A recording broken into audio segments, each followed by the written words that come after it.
मी शामराव माधवराव जाधव, राहणार मालसाने, तालुका चांदवड, जिल्हा नाशिक. मी एक मका उत्पादक असून माझी मका नोंदणीचा इथं शेतकरी खरेदी विक्री संघाच्या तिथे नोंदणी केलेली असून त्याचा नंबर 350 असून त्याच्यामुळे काय झालेलं आहे की माझी नोंदणीचा नंबर अजून लागलेला नाही. पण मला पैशाची निकड असल्या कारणाने आज माझा मक्याचा ट्रॅक्टर चांदोड कृषी उत्पन्न बाजार समितीत 1700 रुपये भावाने गेलेला आहे. त्याच्यातील तफावत म्हटली तर 700 ते 800 रुपये तफावत असून मला तर तो 700 रुपये तोट्याने मका विकायला लागला. त्याबद्दल सरकारने ती माझे 700-800 रुपये भरून द्यावे ही सरकारकडे कळकळीची विनंती करतो. साहेब काय सांगाल तुम्ही जी खरेदी करताय मका शेतकऱ्यांची? शासकीय मका खरेदी जी चालू आहे, तर मी खरेदी विक्री संघाच्या केंद्राच्या एक प्रतिनिधी म्हणून मी तुम्हाला सांगतो की प्रत्यक्षात आपल्याकडे शेतकऱ्यांनी जवळजवळ 2000 ते 2200 शेतकऱ्यांनी नोंदणी केलेली, परंतु शासनाची मका ही अतिशय संथ गतीने चालू आहे. 2 महिन्यामध्ये, आज 2 महिने खरेदी सुरू झाली, 2 महिन्यामध्ये फक्त 200 शेतकऱ्यांची मका खरेदी केली. प्रत्यक्षात आम्हाला अशी अपेक्षा आहे की 50,000 क्विंटल खरेदी अपेक्षित आहे, परंतु आतापर्यंत फक्त 7 ते 8,000 क्विंटल खरेदी झालेली. तर मी तुमच्या मार्फत शासनाला अशीच विनंती करतोय की शासनाची मका खरेदी करत असताना कधी बारदान शिल्लक नाही, कधी गोडाऊन शिल्लक नाही, असे अनेक अडचणीला आम्हाला तोंड द्यावं लागतं सेंटर चालकांना. परंतु शासनाला एकच विनंती की शासनाने बारदान त्वरित उपलब्ध करून द्यावं, गोडाऊन त्वरित उपलब्ध करून द्यावे आणि शासनाने आमचा निर्देशांक लक्षांक जास्तीचा करून द्यावे, जेणेकरून शेतकऱ्यांची मका लवकरात लवकर खरेदी करता येईल आणि जलद गतीनं खरेदी करता येईल.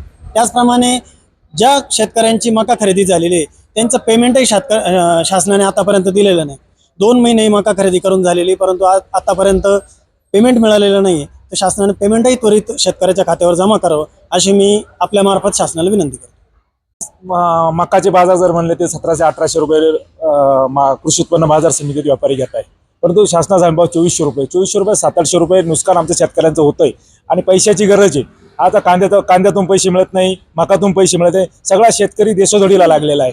वामनानं बळीराजाला जसं पाताळात घातलं तसा हा शासन हा वामन झालेला आहे आणि बळीराजा रस्ता तळात निघून गेलेला आहे. अक्षरशः उद्ध्वस्त झालेला हा शेतकरी आहे. फाशी घेतल्याशिवाय पर्याय नाही.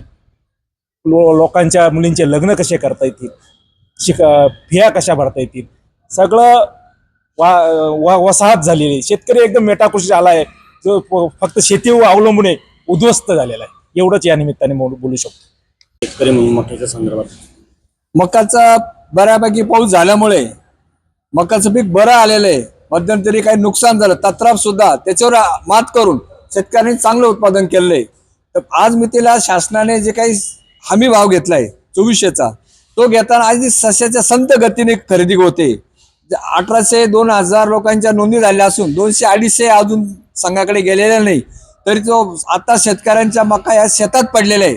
आता लोकांना पैशांची गरज आहे, तरी पण त्या खरेदी केल्या जात नाही. ज्या खरेदी केल्या गव्हर्नमेंटने त्याचा अद्यापर्यंत 1.5 महिन्यापासून पेमेंट पण आलेलं नाही. तरी माझी आपल्या चॅनलद्वारे शासनाला विनंती आहे की त्वरित जास्तीत जास्त खरेदी करण्यात यावी व पैसे शेतकऱ्यांचे त्वरित देण्यात यावे.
अरे 25 आहे